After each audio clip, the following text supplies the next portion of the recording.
Netflix is doing a surprise drop of Cobra Kai Season 3 on January 1st. And I'm super pumped to talk about it. So let's get started.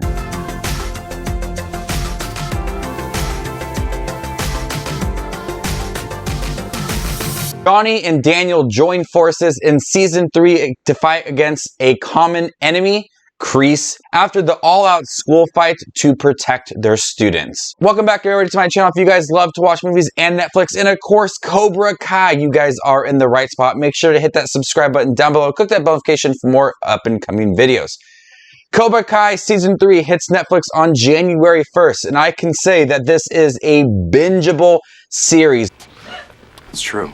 From YouTube read that Netflix did acquire and has 2 seasons planned of their own, Season 3 and Season 4. This season is so good. I absolutely love Cobra Kai.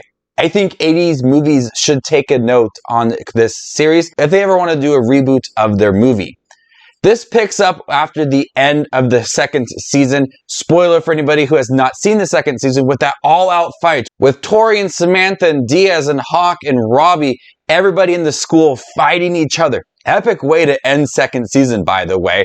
This picks up after that, and Kreese has control of Cobra Kai. There's a lot surrounding these characters, with Daniel and Johnny and with Miguel in the hospital and Kreese taking over Cobra Kai, and Miyagi-Do trying to protect themselves against Cobra Kai. There's a lot that's happening within this season. This has a lot of development for a lot of the characters that we've watched over the last couple seasons. A lot of emotional development for them. We have a certain storyline where Daniel travels back to Okinawa, and there's a connection between this movie and the second Karate Kid movie. Characters from the past movie, no spoiler, do appear in this season, so it's really cool to see how they connect to this series. Live or die, man. Die.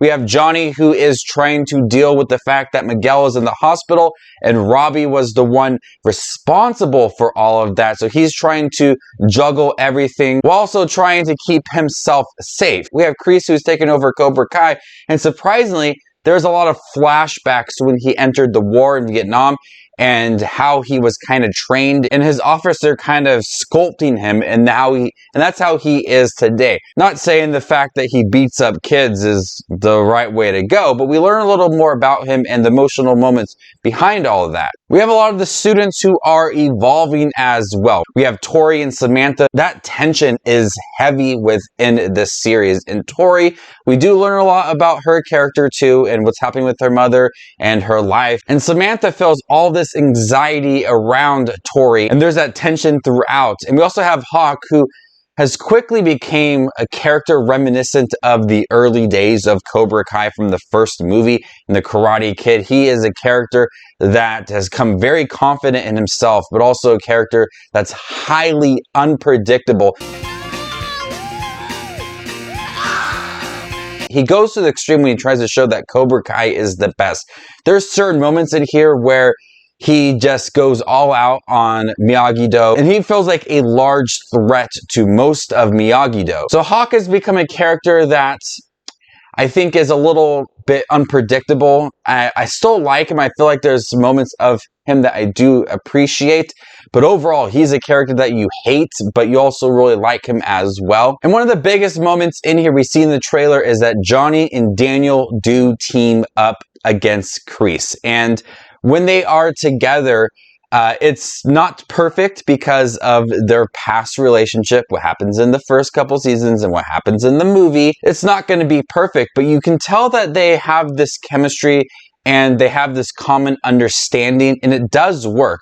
When they are together, you really like them together, and you just kind of want them to hash out their problems, talk it over, and I'll be happy at the end of it all. It's not going to be perfect, and it's not painted perfectly in the season, but it does work to the point where you do really appreciate them together, and you're curious how it's going to evolve even further in the 4th season. There's a couple episodes in here that do feel reminiscent of that end scene in Season 2, where they're all fighting in the school. There's an episode that feels reminiscent to that. There's a lot of backstory given to Kreese, which I found to be surprising. They move the characters forward like Samantha and Tori. They give them more emotional moments. We also have Miguel, who's trying to learn to walk again. And Johnny feels responsible for all of this.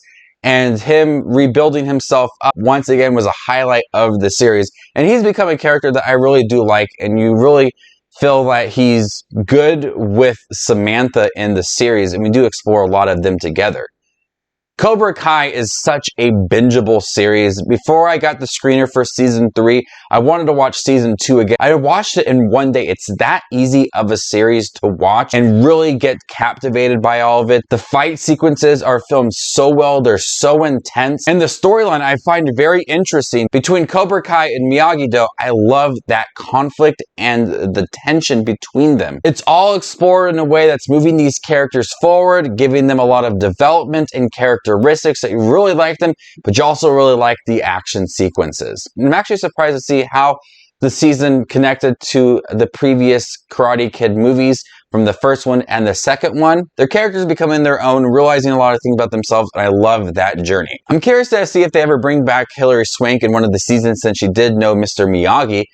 Maybe in the 4th, or maybe even if they have a 5th season. But for right now, Cobra Kai Season 3, it's so good. It's very tense. The characters are progressing throughout. There's a lot of development for that. A lot of backstory for some characters as well. The action scenes are filmed so well. And you want to see these characters work things out and see how it's going to pan out in the future. It ends on a cliffhanger, and I immediately want a 4th season. Just give it to me now. I'm gonna go ahead and give Cobra Kai Season 3 an A-. Thank you guys for checking my review for Cobra Kai Season 3. Stay tuned this weekend. I got a few Cobra Kai related videos for you guys, so stick around for those. You guys are the best as always. My name is Just Watches Movies, and you guys stay classy, YouTube.